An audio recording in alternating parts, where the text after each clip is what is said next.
Belfast for the final press conference ahead of the Belfast Homecoming, an evening of championship boxing staged outdoors in Falls Park as part of Ireland's biggest community arts festival. That's Fail and Fogle. The fighting pride of West Belfast, Mick Conlan, is primed after an enforced 2-year wait for a spectacular summer homecoming. And in front of fans.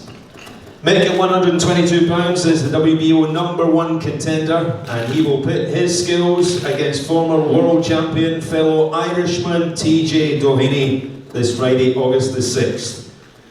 So we'll come to that, but first let me introduce our assembled crowd who are struggling with the microphones. Well done, guys. No, not yet. We're not working, right? TJ's isn't working. Let's get our audio technician.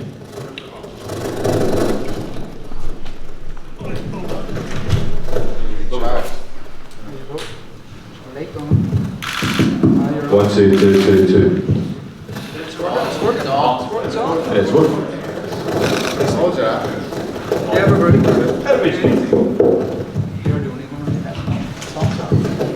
Right, everybody is good to go. Let's introduce our assembled. We're crackling a bit up here. Is it me? I'll just crack on. Right. Next to me, we have TJ's coach. Please give him a warm welcome to Belfast, Mr. Hector Bermudez. We go to the far left, we have the coach of Mick Conlan, World Championship trainer, Mr. Adam Booth. Going to centre, we have the director of Fail and Fogle. Please welcome Mr. Kevin Gamble. Next to Kevin, we have our promoter, the CEO, the top man of Conlan Boxing, Mr. Jamie Conlan. And the two main men, the former IBF champion of the world, TJ Doheny. And the main man making his return to Belfast after 2 years, Mick Conlan. So if we turn first to the promoter, Top Rank Incorporated, alongside Ireland's very own Conlan Boxing, I'm joined by the main man, Jamie Conlan. Jamie, tell us a little bit about this card, how tough it's been to put it together and what the fans can expect. I think the fans can expect potentially the best All-Irish fight in history. TJ Doheny, in my opinion, should have been unified world champion in 2018, I think. 2019. He pushed Iron Man to the limit. I thought he was the winner back then, IBF champion, and should have been WBA. Against Mick Conlan, again, who is the only Irish amateur male world champion. It's probably a first, because there's no other Irish man who's ever become world champion as an amateur against a world champion professional. It's something that dreams come true for Irish boxing. These two, I believe, are two of the best boxers in the country, pound for pound. TJ's proved it in Japan, he's proved it in America. Mick has proved it all over the world at amateur level. This is his opportunity to prove it as a pro. Both of them will see this opportunity perfect for each other. TJ will see Mick as the perfect opponent to bring him back to world level. Mick will see TJ as the perfect opponent to become world champion. It makes all the ingredients for a fantastic fight, a fire fight, a great technical fight, a fight that both lads will have as much confidence going in as the other. It just adds that wee extra bit of salt that we are bringing big time boxing back to Belfast. We're bringing live boxing back to Belfast, audiences back to Ireland. It's the hope, it's the light at the end of the tunnel for sports fans all around Ireland.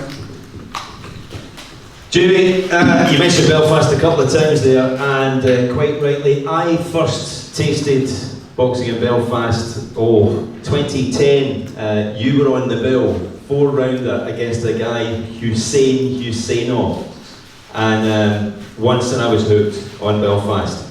Pound for pound, probably the finest boxing city in the world.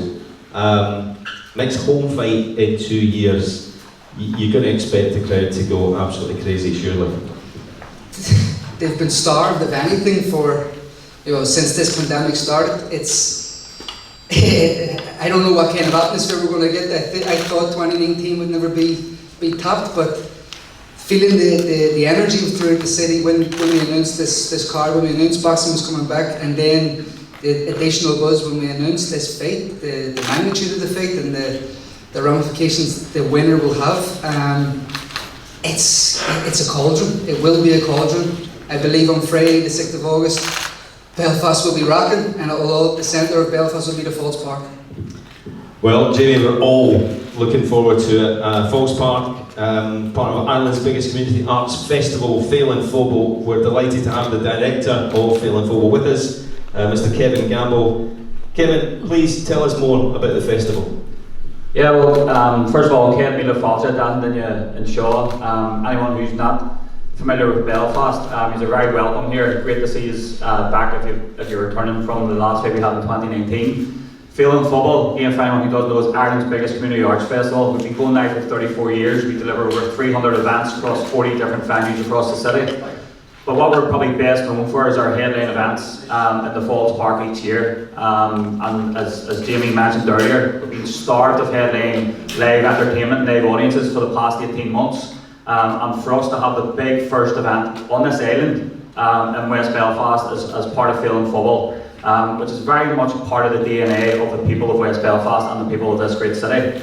And boxing, as I already say, is massive in Belfast. We love seeing fighters coming here from all over the world. And what Fail is famous for is providing a Céad Míle Fáilte, so a famous 1,000 welcomes to audiences where you're local from West Belfast or from the city, nationally across the island and across the world. And we've had no greater pleasure than working with Conlan Promotions and the guys in Copyright and so on, literally since we finished the last fight last year, to make sure we could bring something of that scale back into the city. As Jamie rightfully said, I don't think there was a better atmosphere for any sporting event on this island in 2019. We had hoped to do it again in 2020. Unfortunately, the pandemic came, but we've worked tirelessly over the last 18 months to make sure we had Fail happening again this year to provide live entertainment to the audiences here in West Belfast. And it's fantastic for us that the first big event back is bringing one of our local stars and local heroes, Mick Conlan, back and showcasing them to the world. I'd also like to welcome TJ and his coaches up to West Belfast and up to Fela and any of the other international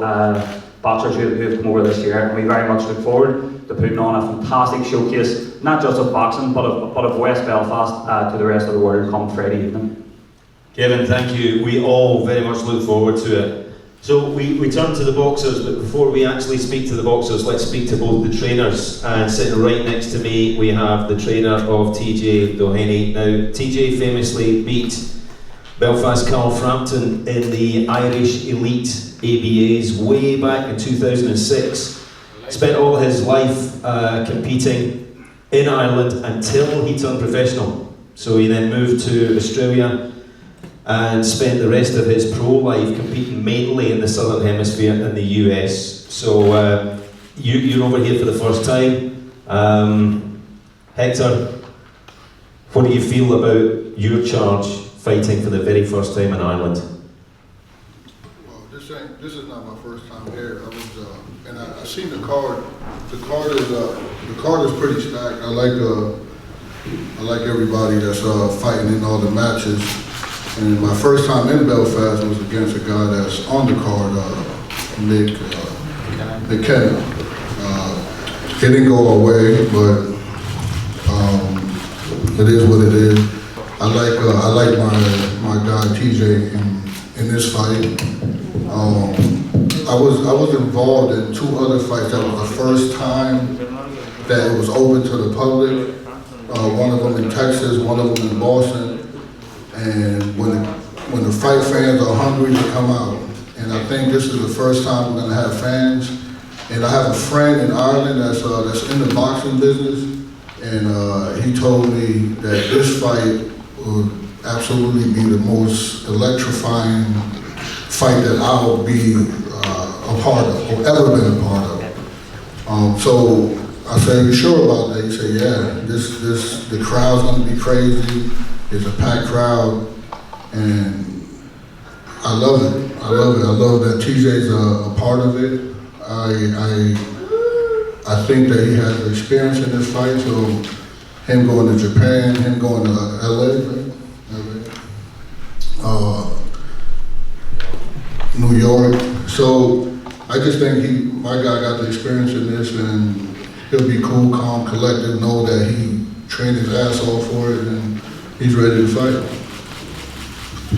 Hector, thank you, and we look forward to seeing you both in the ring. We move to the far side to Adam Booth. Adam, now Mick has only fought twice since December 2019 when he was here with 10,000 in the ring. His twice was behind closed doors. It's very different, as you will know, not having a crowd behind you. Some boxers are just made for the crowd, and I think Mick is one of these boxers. How much does the lack of crowd affect the performance, and what do you expect on Friday night? The crowd doesn't and shouldn't affect what fighters do. What we've got here is a fight of a proven world-class ex-champion who still is in the prime. He's not a veteran, he's not past his sell-by date, and he understands that the mistake he made in preparation coming off the loss against Baluta, it's a bit like a wounded cat. You've got to be careful, because when someone suffers something like that, you've always got to be mindful that they're going to come back and lash back much stronger than before, and that's the fight that we're prepared for.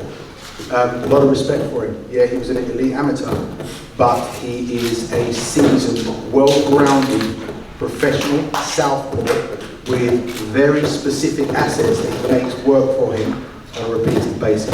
Nothing but respect for him as a fighter.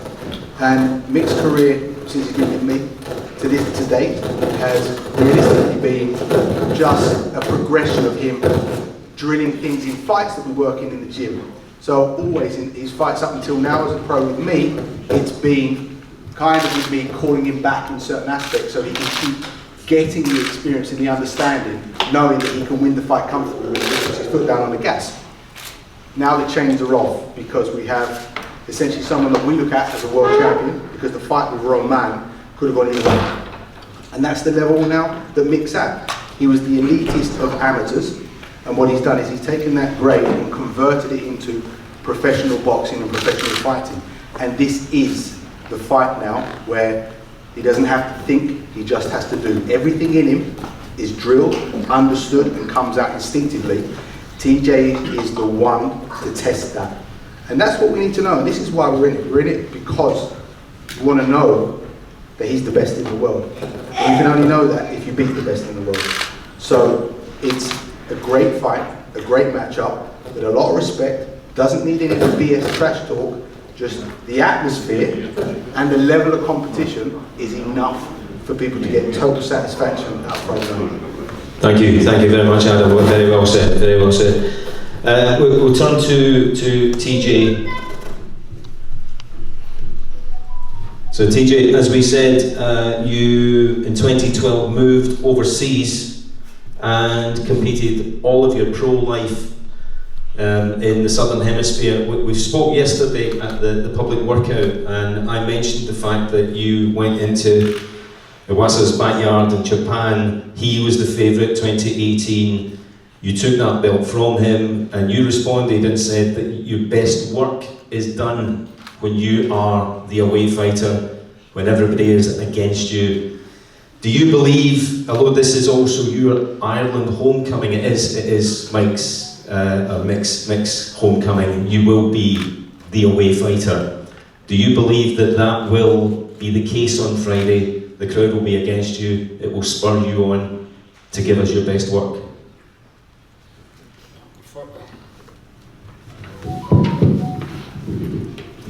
First off, I just want to welcome everybody here, and thanks for turning out and showing your support for the show. Yeah, moving on to the fight. Yeah, I'm coming down here, and I'm coming down as the away fighter. But everyone keeps mentioning that. And like I said yesterday, the best performance of my career, not that I've asked to be the away fighter, but the best performance of my career seems to be when I am the away fighter.